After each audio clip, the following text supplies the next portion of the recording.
Olá, está começando o Pod Mel, o podcast do agronegócio que vai te ajudar a chegar ao superfaturamento e à superprodução com o mel. Eu sou a Jande. Eu sou o Thiago. E eu sou o professor Armindo. Hoje a gente está com um tema, assim, recente, que gera uma certa preocupação nos apicultores. Hoje o nosso tema é o embargo do mel. Verdade ou fake news, professor? Verdade ou fake news? Por que surgiu esse tema, gente? Surgiu o seguinte. Semana passada a gente estava fazendo aquele treinamento gratuito que a gente faz. Semana do agronegócio apícola. Foi Semana do agronegócio Fantástico. apícola. E começou a surgir uns burburinhos lá do pessoal perguntando, professor, e embargo do mel? O mel tá embargado? Quando é que vai acabar o embargo do mel? E eu nunca tinha ouvido falar, como assim? Que papo é esse de embargo de mel? Embargo do mel. Aí eu falei, loucura, professor né? Armindo, o pessoal tá perguntando, eu gosto de embargo de mel, tá sabendo?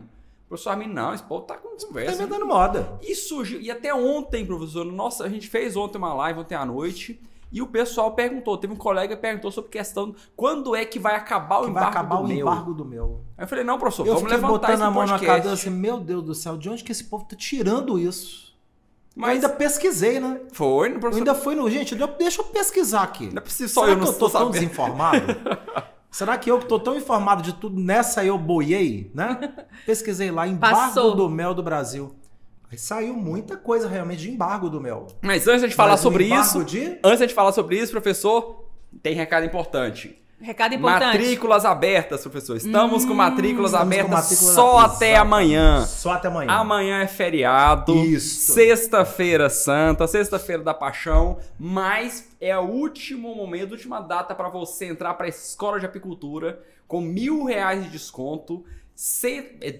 12 de 120. 12 parcelinhas de R$120, mas tem 15% de desconto para quem pagar à vista. À vista fica mais bacana. Pagando à vista aí cai para quanto? 1.100. É barato demais, Thiago. R$1.198. 1.198, professor. Um conteúdaço daquele da Escola de Apicultura, Jande Leide. Muito. Por apenas 1.198? Não é muita coisa, né? Verdade, É uma professor. mudança de vida, viu, gente? fantástico. Assim, Verdade. É fantástico. Então Então não não pode perca, perder. Tá não perca, acabando. não perca, não Tá perca. acabando, aproveita. O pessoal que tá aí no Spotify, que tá no YouTube, nos acompanhando aí, aproveita que tá terminando essa oportunidade aí, dessa turmaça aí da Escola de Apicultura, né, Thiago? Verdade, e professor. vem para a escola com a gente. Professor, o nosso tema é embargo do mel. Mas o que é embargo? Mas essa é a primeira coisa que a gente tem que definir, né? É. Porque a gente tá aí com um período, desde 2006, quando o Brasil sofreu um embargo do mel, e já sofreu um embargo. Legítimo, né? Legítimo, de fato, a gente vai conversar sobre ele. Desde 2006 que o Brasil ele não tem contato com a palavra embargo. Ou seja, nós também indo para um período aí, 2006 para 2023, 17 anos. 17 anos.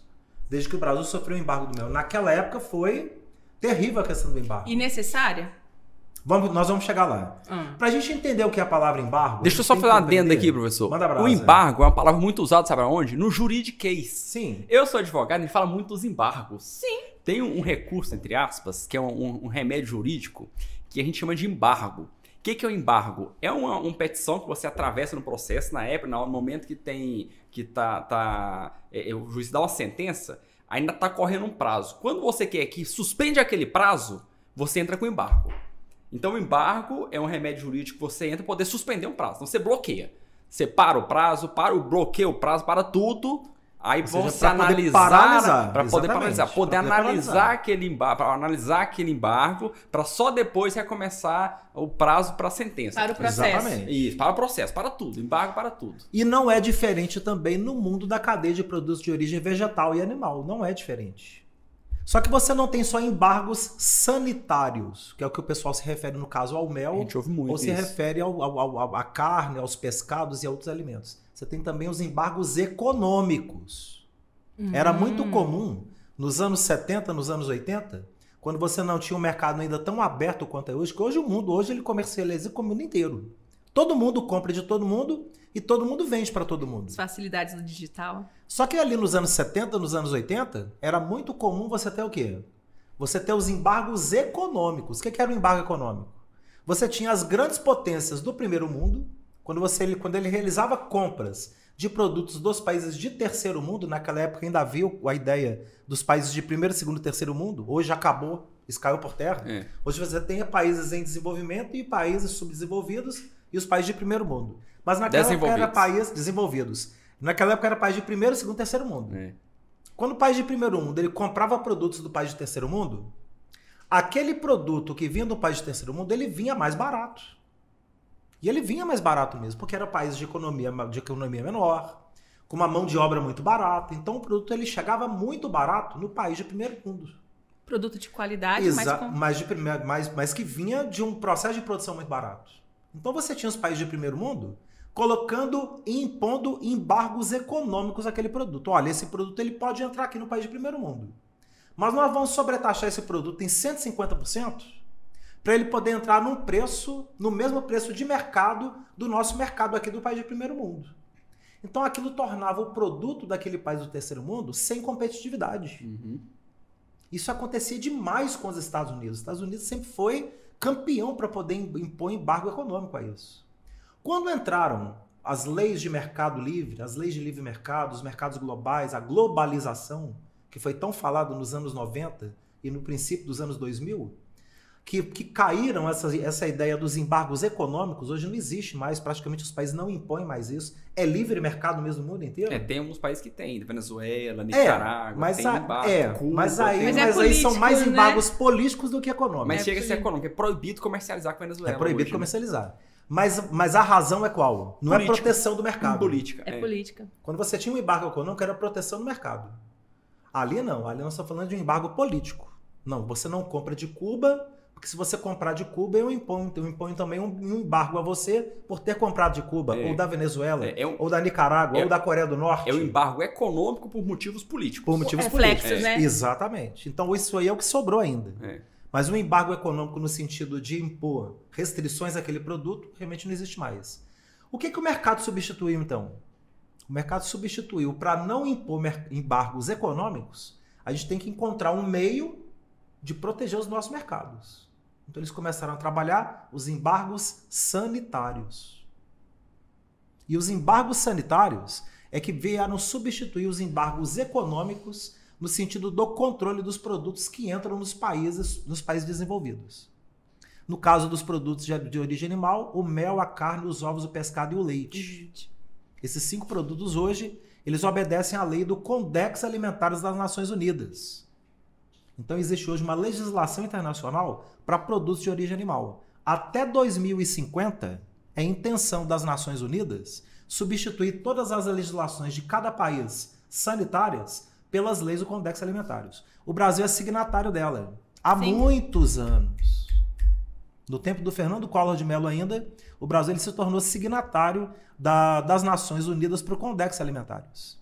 Teoricamente, a gente já teria que obedecer à legislação de quem? Do Codex Alimentários, pelo fato de ser signatário. Ainda não é. Nós temos uma legislação que é do Ministério da Agricultura, que é baseada no RISPOA, que é o Regulamento de Inspeção de Produtos de Origem Animal. Bacana. O que acontece com a questão do Codex Alimentários é que os produtos que são levados à exportação, eles têm que obedecer o Codex Alimentário. Mas tem conformidade isso? Tem conformidade isso. Você tem toda uma série de análises que são feitas em cima dos produtos. Você pega, por exemplo, o regulamento de inspeção, do regulamento de identidade e qualidade do mel, do Ministério da Agricultura, ele abrange 18 análises do mel, em parte por milhão. O que é parte por milhão? É você pegar uma amostra e dividir em 1 milhão de partes. E aí, microscopicamente, você avaliar o que é cada parte daquela. No Codex Alimentar das Nações Unidas, não, a análise não é em parte por milhão, é em parte por trilhão. Nossa!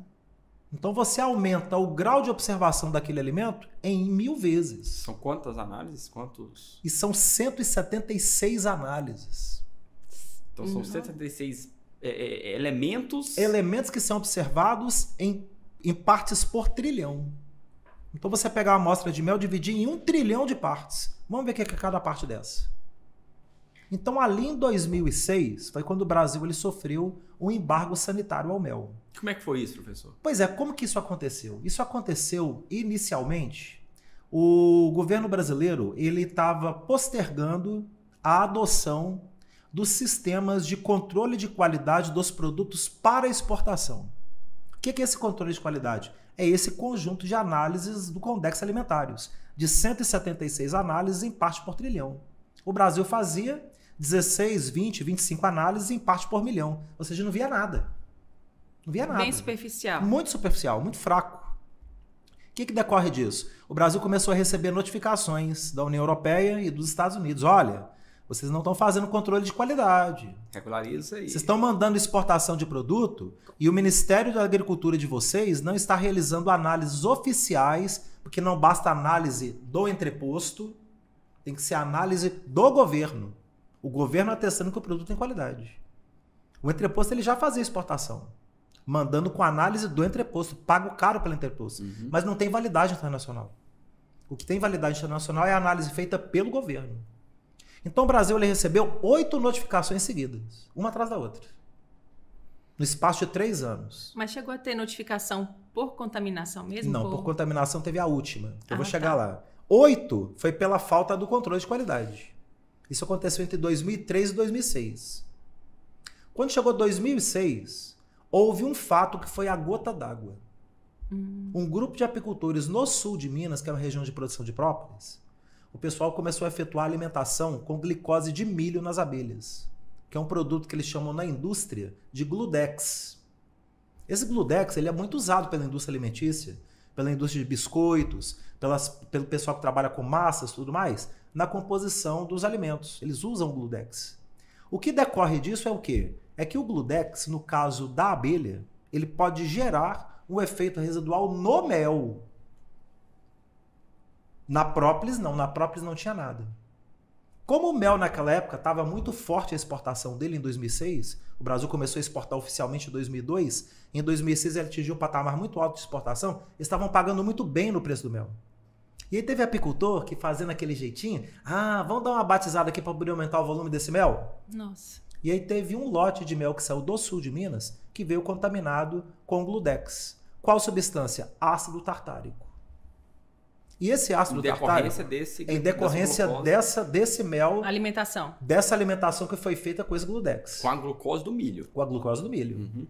Quando eles fizeram a análise desse produto no mercado internacional, que o mel chegou lá fora, e que eles resolveram fazer uma análise em PPT, em parte por trilhão, baseado no Codex Alimentares, que eles descobriram aquela dosagem elevadíssima de ácido tartárico, e que eles olharam que o Brasil já tinha sido notificado 8 vezes pela falta de controle de qualidade, falou assim, então agora nós vamos entornar o caldo. Agora nós vamos embargar. A 9ª notificação foi do embargo. Embargo com punição. Embargo por punição. Aí foi por contaminação. Parou o processo. Vamos parar a exportação de vocês. E o que isso representou na prática? Isso representou na prática, paralisou a exportação. Parou. O preço não caiu não, Thiago. Parou o mercado. Todo mundo parou de comprar mel e parou de exportar. Os containers que saíam do Brasil ficaram parados dentro do Brasil. Ficaram aqui, a população brasileira não tinha o hábito de mel. Como o embargo ele veio da União Europeia, os Estados Unidos é signatário das Nações Unidas, os países asiáticos são signatários das Nações Unidas, foi um efeito cascata mundial. O mundo parou de comprar mel do Brasil. O Brasil passou a ser visto como? Como um país que vende mel contaminado, que vende mel falsificado, que batiza o mel dele. Isso em 2006. Mas olha só, professor, e ficou quanto tempo embargado? Ficou 3 anos embargado. Caramba. 2006, 2007, 2008. Só em 2000 foi liberar. 70% do setor faliu, Jandileide. 70%. Eles deram... De cada 10 empresas, 7 faliram. De cada 10 apicultores, 7 faliram. Sobrou mel no mercado. Sobrou mel no mercado. Foram 3 ciclos de produção, então, para eles reavaliarem a pureza novamente do nosso mel. Isso que eu ia perguntar. Por que demorou tanto? Foi para regularizar a produção com qualidade ou foi por questão técnica? Primeiro porque o Brasil ele foi obrigado a desenvolver todo um sistema de rastreabilidade da cadeia produtiva. Ou seja, não tinha conformidades. É onde nasceu por parte das defesas agropecuárias o pedido de comunicação do apiário. Quando a gente fala hoje dos alunos, não tinha nada. Regras básicas, então, de procedência, de qualidade. Não tinha nada, não tinha controle de nada. O apicultor produzia lá no meio do mato, na beira do asfalto. O entreposto chegava ali, comprava aquele mel na beira da estrada, jogava tudo dentro do tambor e mandava para exportação. Sem controle nenhum de qualidade. Então, o primeiro passo foi o quê? Nós temos que fazer o quê? Georreferenciamento e rastreabilidade da cadeia. Aí nasceram as defesas agropecuárias para virar e falar assim, olha, apicultor, você tem que comunicar seu apiário. Esse foi o primeiro passo.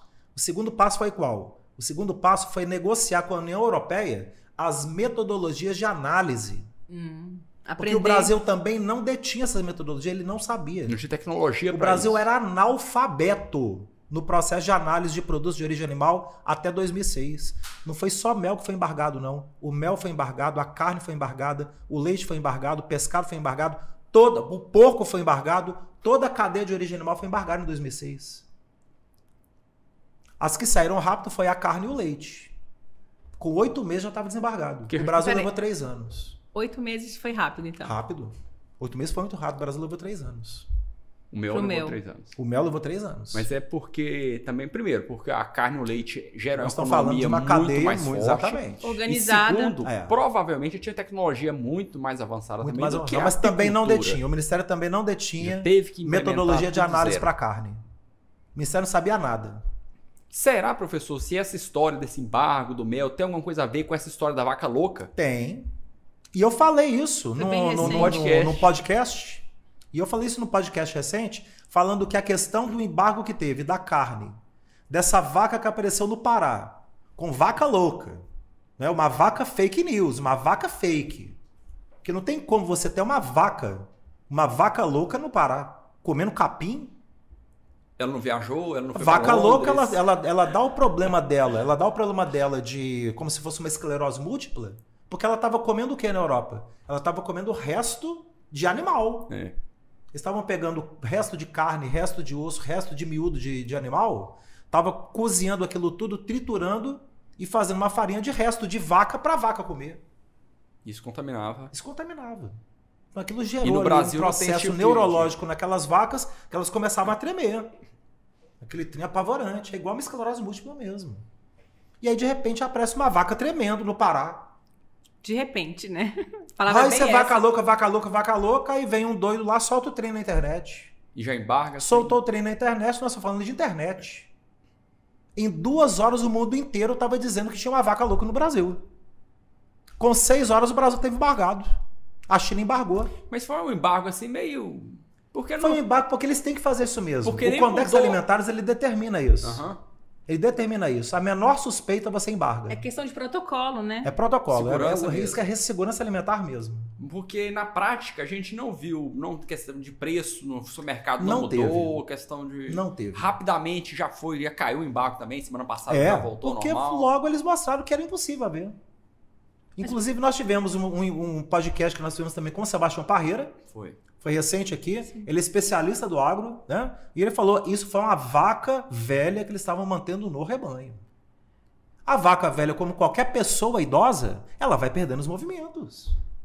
Ela vai tremendo, ela caminha com dificuldade. Então, é uma vaca que está mais sujeita à doença. Então, não se pode deixar dentro de um rebanho de boi uma vaca velha. Ela pode ser até saudável, mas você não pode deixar uma vaca velha. A vaca velha ela tem que ir para o abate. Senão você dá um problema sério para a cadeia, como deu. Então, o que decorreu disso? O que decorreu é que do momento que foi decretado o embargo à carne, isso colocou em xeque o sistema, novamente colocou em xeque o sistema de acreditação de controle de qualidade do Ministério da Agricultura. E isso atingiu toda a cadeia. Toda a cadeia. Todo mundo se prejudica com isso, né? E com a queda ainda, que teve agora, né, do preço do mel para exportação, e que a gente vai comentar sobre isso aqui também, muito entreposto começou a pegar carona dizendo o quê? Dizendo que o mel brasileiro teria sido embargado. Começou a sair esse boato. Começou a sair esse boato. Usou como desculpa Usou como desculpa. Ah, embargou lá fora, o preço está caindo. Nós vamos comprar de você, mas nós vamos pagar só R$8, R$9 o quilo. Isso pode ser também história de atravessador, né? Atravessador Papo que é de atravessador. inconsequente, quer pegar um preço mais barato Você e falou usa até de uma coisa má séria, fé. às vezes não é nem um entreposto, Não é um atravessador. porque o entreposto é sério. O entreposto ele tem consciência. Tem Ele entreposto vagabundo também. Tem, viu? sempre tem, Tem né? entreposto vagabundo também. Mas a maioria, O professor, a maioria é o professor honesta. tem papo na língua, ele não tem papo quero na língua. acreditar que a maioria é E o honesta, professor ele não tá nem aí pra poder falar os trem às vezes, né, gente? O trem é meio bruto. Mas eu confesso, mas você não tá errado, não. É mais o atravessador mesmo. É, que ele quer... O que muda em relação ao embargo que teve lá de 2006 para esse embargo fake news agora? É que quando tem embargo, o mercado para.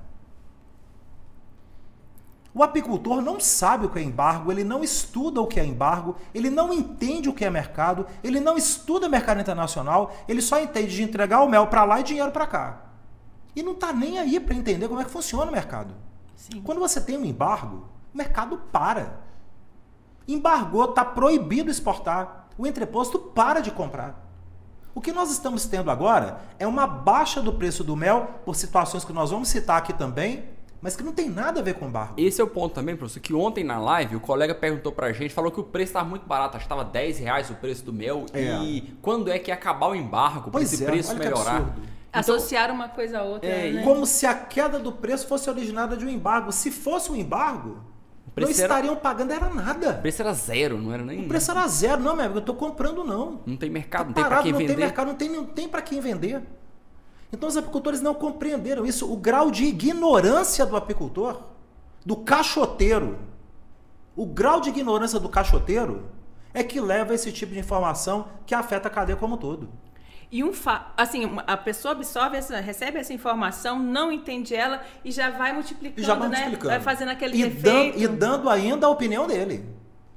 Ele, na ignorância dele, ele dá a opinião dele sobre algo que ele não detém conhecimento. Aluno da escola de apicultura pode fazer isso? Não é de jeito nenhum. Gente, é lamentável uma coisa dessa. Tem que se atualizar, tem que conhecer, inclusive, sobre o mercado internacional. Então, por que o preço do mel caiu agora de exportação? Eu ia perguntar exatamente isso. Eu venho falando isso há 3 meses no Café com Mel. 3 meses. Não tem um dia no Café com Mel que um aluno não pergunte por que o preço está barato. Nós tivemos aí, gente, agora, situações que foram únicas em termos de clima mundial.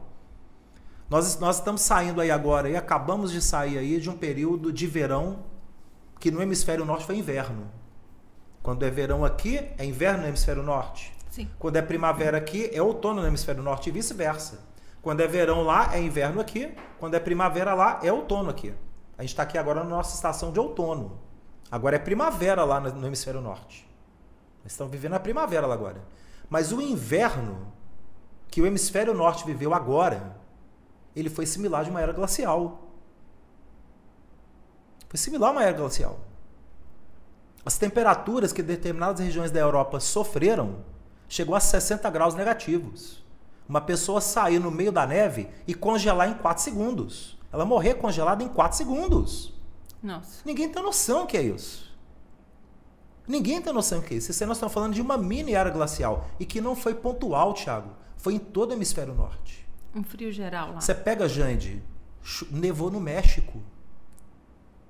Nevou no México, nevou na Arábia Saudita. Gente. Lá em Meca, nevou em Meca. Tinha 150 anos que não nevava em Meca. Você pega países igual os Estados Unidos, que nevou em todos os Estados Unidos, nevou em toda a China, nevou em toda a Europa. Então congelou. Só que em temperaturas tão extremas, onde as pessoas não tinham nem condição de sair de casa. As pessoas estocaram o alimento dentro de casa. Mel no hemisfério norte acabou totalmente. Europa está sem mel, Estados Unidos está sem mel, a Ásia está sem mel. Tinha como comprar em pleno inverno? Não, porque estava tudo parado, nem mercado não estava acontecendo. Como é que você chega a navio se o mar está congelado? Se o oceano está congelado? Como é que você chega a navio no porto se o oceano está com gelo, está com pedra de gelo? Navio não chega. Então você tem que esperar passar aquilo. Não foi uma semana de frio. O pessoal do sul do Brasil reclama que neva no sul do Brasil. A neve aqui é cosquinha. É 3, 4 dias de neve. A gente faz festa, né? E faz festa. Lá foram 3 meses. As pessoas isoladas dentro de casa. Posso abrir um parênteses? Pode. Porque eu fiquei numa curiosidade agora. E o processo da apicultura nesses países? Como que você tem, assim, uma coisa rápida? A abelha morre, muitas morrem congeladas. Mesmo a abelha europeia, que é adaptada ao frio, né? Essa abelha, ela entra no estado de hibernação igual ao urso. Ela entra no estado de hibernação, só que o frio foi muito grande. Foi muito de congelar intenso. mesmo, De né? congelar mesmo. Então, se as pessoas morriam congeladas em 4 segundos, que eu digo um inseto pequenininho que o sangue dele é frio. Então, não tem como sobreviver. Morreu muita abelha na Europa. Já vinha de baixa de população e juntou esse frio ainda. Então, gente, não tem mel. A população e a população europeia come mel, o americano come mel, o asiático come mel. Eles estocaram mel em casa, Thiago. Compraram tudo antes desse frio. Quando foi anunciado que falou, vem o maior frio dos últimos 150 anos, todo mundo estocou alimento em casa. E comprou mel também. Acabou mel.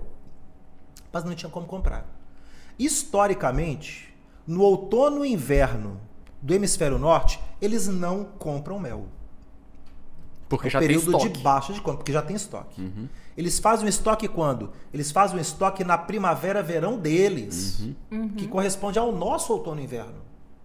Então eles fazem o estoque de mel na primavera, verão deles para vender no outono e inverno deles. No outono e inverno diminui a compra de mel de todo mundo para eles poderem vender o mel que eles já estão estocados.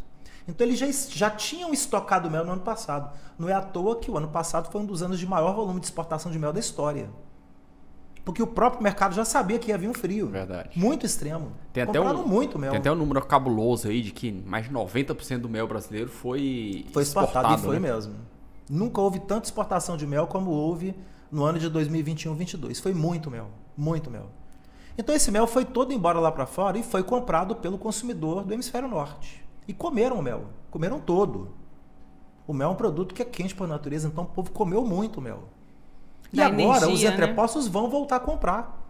Historicamente, o mel ele é vendido entre março e outubro, com pico de julho a setembro. Parece até calendário apícola. Né? É isso que eu ia falar. Parece até calendário apícola, mas isso é histórico. Mas não deixa de ser, porque a gente trabalha com a abelha, então é o calendário. Mas o apicultor ele também tem que entender o seguinte, a venda acontece entre março e outubro, não é começar dia 1º de março, vamos vender tudo, e aí vende tudo de uma vez. Não é O preço assim. cai também. O mercado ele vai crescendo gradativamente. Mês de março está terminando de assinar os contratos de exportação. Mês de abril começa a mandar. Os entrepostos também estão estocados, os entrepostos do Brasil. Por quê? Porque nós tivemos uma grande safra de mel agora. Tanto do sul do Brasil, no Rio Grande do Sul, quanto o Nordeste brasileiro teve muito mel. Mas tem um detalhe, professor. O professor falou que existe períodos em que o preço do mel oscila. Sim. Só que eu tive no supermercado grande ontem e o preço do mel continua o mesmo Sim. lá, professor. Pro consumo interno. Se for olhar numa feira, o preço é o mesmo. O Ulisses, meu menino, tá vendendo mel. E ele arrumou as bisnaguinhas, eu pus ele para vender mel na bisnaguinha, professor. E o preço continua o mesmo. O mesmo. O preço, para quem vende pro varejo, sente essa oscilação do preço? Não alterou. Tanto é que na escola de apicultura, eu ensino os meus alunos a exportar mel. Não. Eu ensino os meus alunos a Nem vender atacado. banana para entreposto. Nem vender atacado. Eu ensino os meus alunos a vender banana para entreposto. Vai vender mel para entreposto a preço de 8, 10, 12 reais o quilo? Que fosse a 15, 18, isso não é preço. É. Você falou uma... Eu ensino meu aluno a vender como, Jande? Como é que eu ensino? Como é que eu ensinei você e o Pedro a vender mel? Consumidor final. Consumidor final. Consumidor final. É ou não é? Vocês produziram quanto de mel lá no Serra Goiás? A gente tá quase beirando tonelada. Quase bem. E vendeu tudo já, né? Praticamente, né? Ou ainda tem mel lá, Tem Thiago? um pouco Como de é que mel tá? lá Tem ainda. mel. Mas acabando já, né? Tá, não, dá para uns 2 meses ainda. Uns 2 meses, já Dá. acabou. 2 meses acabou. 2 meses já acabou. Vendeu algum para entreposto? Nunca. De jeito nenhum. Então eu Vender ensino 10 reais meu pra aluno entreposto, da tá escola de doido. apicultura a vender para o consumidor final. Sabe por que a gente não vende para entreposto? Porque, assim, a gente trabalha demais. Mas... Tem que ter valor esse negócio. Tem que valorizar. E a gente ensina o apicultor da escola de apicultura a ser mais um apicultor? Não. A gente ensina o apicultor da escola de apicultura a ser um apicultor empreendedor. E o apicultor ignorante, cachoteiro, cabeça dura, que não estudou, que fugiu da escola, que correu da escola para poder estudar, ele não se dá o trabalho também de hoje calçar as sandálias da humildade e dizer assim, deixa eu reaprender. O cara tem 20, 30 anos que cria abelha, produzindo 10 quilos por colmeia, vendendo a 10 reais o quilo para o entreposto e ainda lambe a bunda do entreposto na hora de vender o mel. Dá para cortar? Não, pode deixar, não precisa cortar não, pode deixar. Lambe a bunda do entreposto mesmo. Só foi o pi. E na hora de descer o cacete, desce no professor Armindo, porque diz que o professor Armindo vende ilusão. Então não dá pra entender. O que o apicultor quer? Tem que fazer essa pergunta pra você que tá aí me assistindo, aí que tá nos ouvindo. O que você quer da vida? Quer vender pro consumidor final? O brasileiro tá doido pra comer mel. Cadê o teu produto fracionado? Falei isso pra um aluno prêmio ontem, Jandileide. Ele perguntou no grupo prêmio, quando é que o mel ia reagir ao preço, se eu já tinha notícia, se o mel já estava subindo o preço. Você, camarada, você é aluno prêmio, você está fazendo essa pergunta aqui mesmo? Você tem certeza? Opa! Você tem certeza? Eu não te ensino a vender Você no podia atacado. dormir sem essa. E eu respondi lá, tá lá, os alunos devem estar vendo lá, o cara deve estar, pô, pra que eu vou dormir com essa? Você tem certeza que você está perguntando isso aqui? Eu te ensino a vender mel pro consumidor final, o que você está caçando em entreposto? Professor, eu sou suspeita para falar da escola de apicultura, né? Assim, eu sou fã e sou a gente vive na prática, né? O que ensina, assim, não é assim, faça o que eu faço, não faça o que eu falo, alguma coisa assim, né? Tem um ditado mais ou menos assim. Mas a gente vive na prática. E para mim, um dos módulos mais importantes que tem é a do plano de negócios. Sim. Porque para ser empreendedor, a pessoa tem que saber se planejar. Não é porque ele tem aquele período de muito mel de venda que eu tenho que vender tudo em um mês e já comprar logo algo muito caro aqui, e o resto do ano tem que ter planejamento. Tem que ter, ué. E quem está começando agora tem essa chance de começar com planejamento. Apicultor já começar certo. Apicultor não trata a apicultura como negócio. É o que você falou, gente. Ele colhe, vou colher 10 toneladas de mel. Tem grandes apicultores aí colhendo mesmo. O cara colhe 10, 20, 30. A gente sabe de associações aí no Nordeste que está com 200 toneladas de mel, esperando o comprador internacional. Por que não pega as 200 toneladas de mel e fraciona aquele produto? Por que não vira uma cooperativa? Por que não chama o Sebrae, os órgãos que trabalham a parte de empreendedorismo, para poder trabalhar ali todos os projetos que existem ali, para poder transformar nos sistemas cooperativistas de faturamento para o produtor? Medo. Por quê? Medo.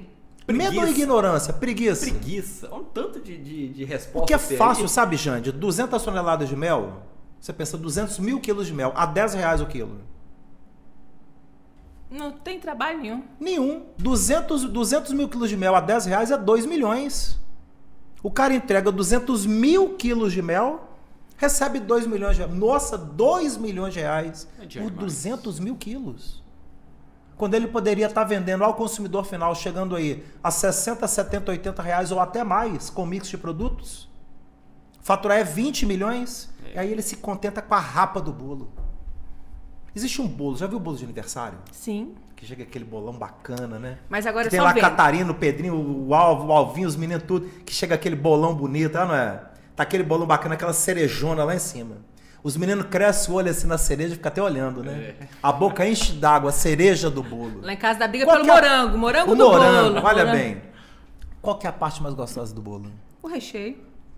Mas não é o morango, não? É a cereja. É a cereja do bolo. O pior que é, menino gosta daquela cerejinha lá em cima. É a cereja, o menino, o olho eu acho dele que é uma até coisa brilha, vermelha, tem vermelho lá em cima que chama atenção. Então, quando a gente tem o mercado do mel, é a mesma coisa. O mercado do mel é um bolo. A cereja do bolo é a parte do quê? É o consumidor final. É você fracionar o teu produto, é você montar o teu negócio, é você escalar o teu produto, é você fazer uma apicultura empreendedora, é você atender o consumidor final. O brasileiro é louco para comer mel. Mas eu vou ter que trabalhar com isso, vou ter que trabalhar com isso. Vai me dar trabalho, eu não quero trabalho, eu não nasci para vender, eu não tenho talento para vender. Pelo amor de Deus, velho. Mas é a diferença de você ganhar 5 vezes mais, né?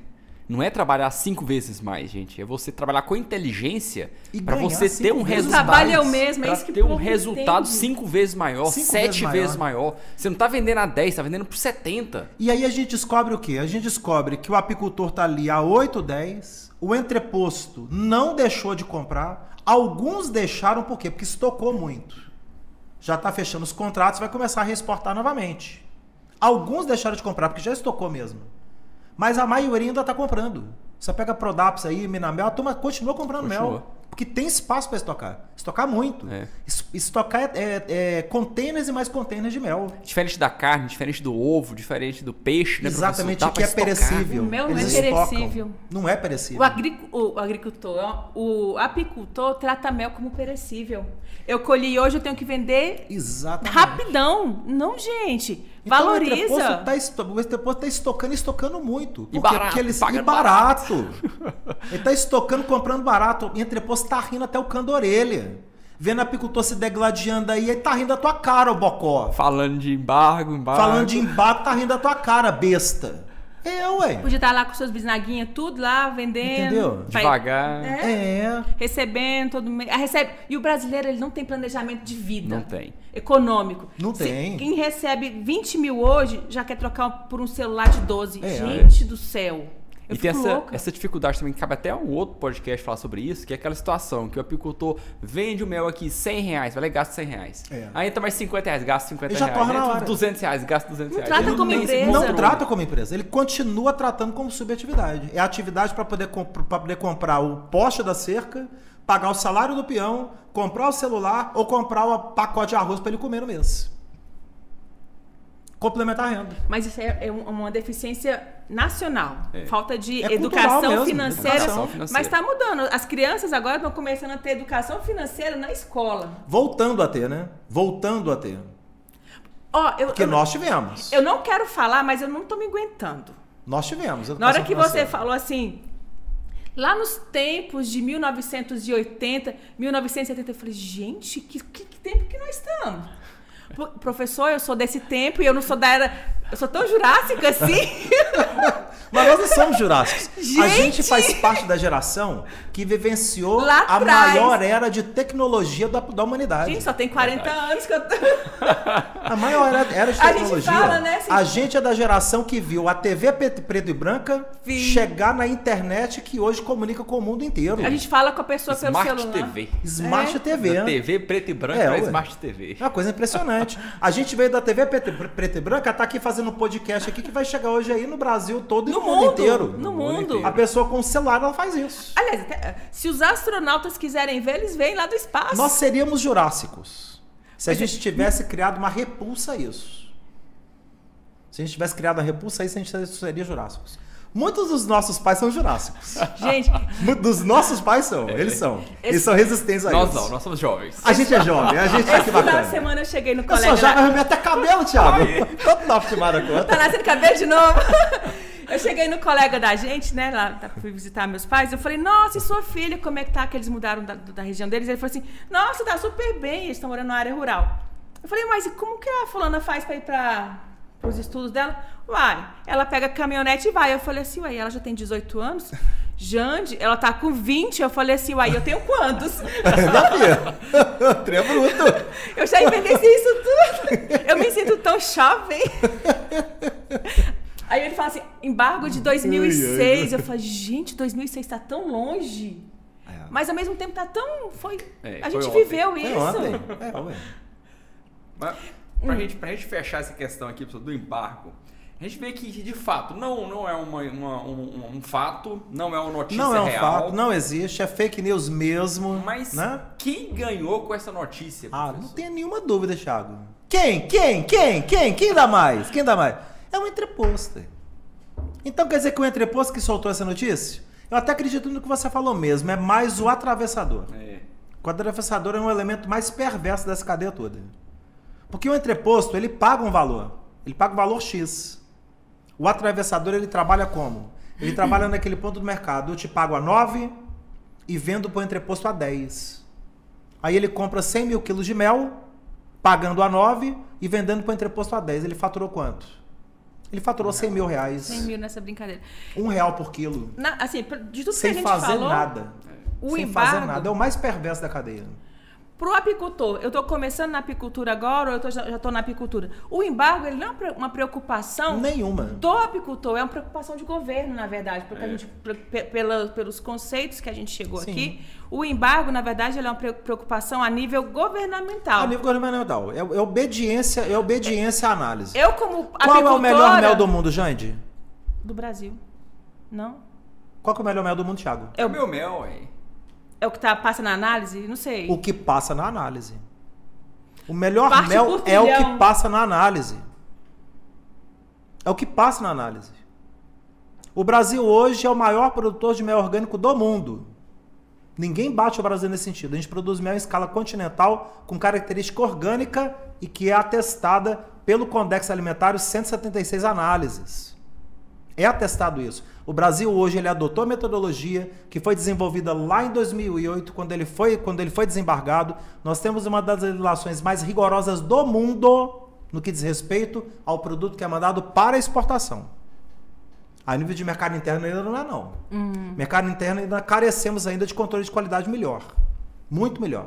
Porque a gente aqui basta a mesma análisezinha de 16 análises em ppm, em parte por milhão, e o produto entra para o mercado. Então aqui eles ainda não adotaram o Codex Alimentares a nível de mercado interno. Um dia vai adotar. E aí, salve-se quem puder. Quem está na escola porque vai ter... Porque o apicultor que estiver na escola de apicultura, esse ele vai estar antenado. E ele já vai estar produzindo com a qualidade para atender o mercado dentro dos padrões do Codex Alimentares. E o caixoteiro que só está preocupado em mandar mel a R$9 o quilo para fora. Difícil. Então você está preocupado com o mel a 9, 10 reais o quilo, na hora que chegar um Condex Alimentares aqui dentro e que o Ministério da Agricultura adotar para dentro do Brasil, essa turma toda aí que está produzindo mel de qualquer jeito, de qualquer forma, fazendo de qualquer maneira, sem controle nenhum de qualidade, vai estar todo mundo fora da cadeia. Eu te perguntei logo no começo se o embargo ele beneficiou de alguma forma. Eu imagino que sim. Assim, eu vou responder a minha pergunta pelo que a gente já conversou aqui. Se não tivesse havido esse embargo de demorados 3 anos para os apicultores, talvez a gente estivesse lá atrás.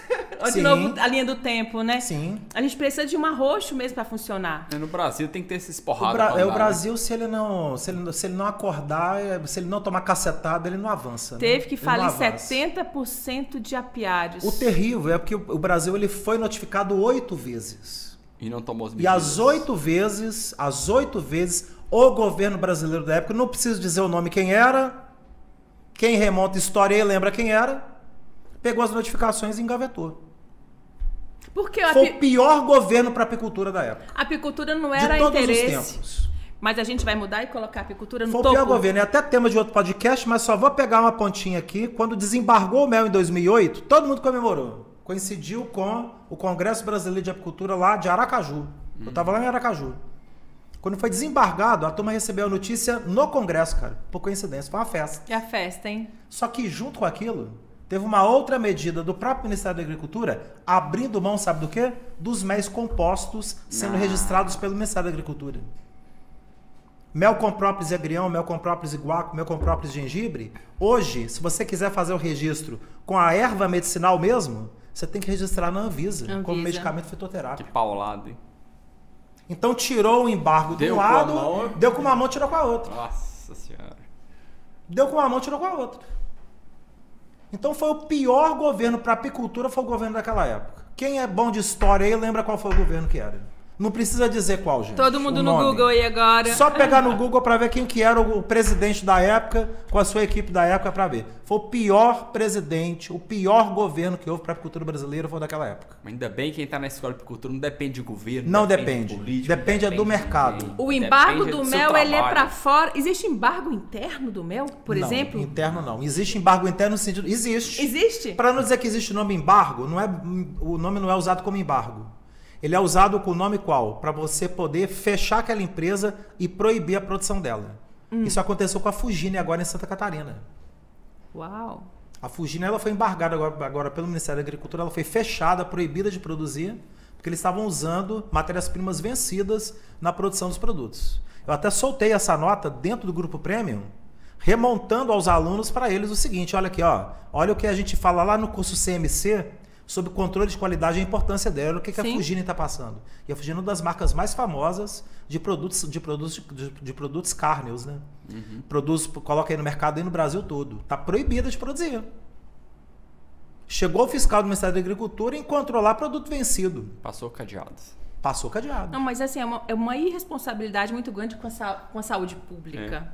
Houve um entreposto famoso que sofreu também o fechamento do Ministério da Agricultura.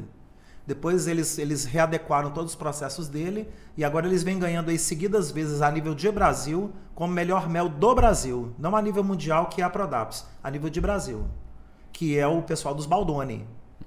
Os Baldoni eles passaram também um período de 1 ano, onde eles também foram fechados por problemas de controle de qualidade interno. Depois refizeram todo o processo, hoje é um dos entrepostos mais seguros que tem na parte de beneficiamento de mel.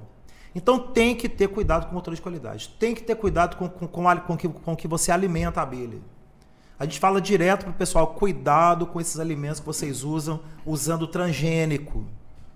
Cuidado com as farinhas que usa. Farinha tem que ser farinha orgânica ou tem que ser farinha convencional. Não usa farinha transgênica. Isso pode dar residual no mel. Se pega um lote de mel orgânico, numa Europa, que eles resolvem fazer ali um PPT em cima daquele mel para descobrir traço de geneticamente modificado e encontra, como que o mel orgânico com traço de transgênico no meio? É embargo. Tem que manter a qualidade. E não é difícil. Tem que ter cuidado com isso. Manter a qualidade. Saber o que vai trabalhar. Rastreabilidade completa. Né? Comunicar o apiário da defesa agropecuária. Para ter sempre um técnico ali acompanhando. dando ali o veredito da qualidade do seu produto. Né? São passos que o apicultor tem que fazer. Ficar atento no Grupo Prêmio, que tem sempre novidades, assim, atualizações. E para você que é apicultor, né? Que tá aí, que ainda não está na escola de apicultura, nós estamos com as inscrições abertas, né, Mas Thiago? só até amanhã. Até amanhã tá acabando as matrículas. Então, se você não quer passar esses perrengues que nós estamos falando aqui, vem para a escola. Vem se inteirar de uma apicultura profissional, de uma apicultura empreendedora, de uma apicultura para poder levar o mel para a mesa do consumidor brasileiro, para você não depender de mercado internacional, não depender de preço de banana, não depender de entreposto. É o apicultor que faz o sucesso dele na cadeia, né, Thiago? E se você não é mais estiver ninguém. assistindo a gente pelo YouTube, o descritivo para você fazer a sua matrícula tá aqui embaixo. Tá do embaixo vídeo. aqui. Então, E eu abaixo digo do vídeo, agora, pode você entrar. que é aluno da Escola de Apicultura, vem pro Congresso Prêmio, que vai ser top. Muita Boa. atualização, muito conhecimento, muito network. Vamos ter a palestra da Ivana falando de exportação. Ela vai Exportação. citar Eu não- provavelmente Olha o sobre spoiler, isso. nem queria Exportação, falar assim, é. é uma autoridade no quesito de exportação. Sabe tudo. Dias 21, 22 e 23 de abril, aqui em Goiânia. Hein? Se organiza Vai e deixar o vem link pra aqui cá. embaixo também? O link tá aqui embaixo. Tá aqui Você embaixo. entrar e saber mais detalhes, fazer sua inscrição pro congresso. Dá tempo ainda. Dá tempo. Valeu? Perfeito, valeu, gente. Valeu Pessoal, demais. Um abraço a todos então. Fiquem com Deus. Até a próxima. Tchau, tchau. Tchau.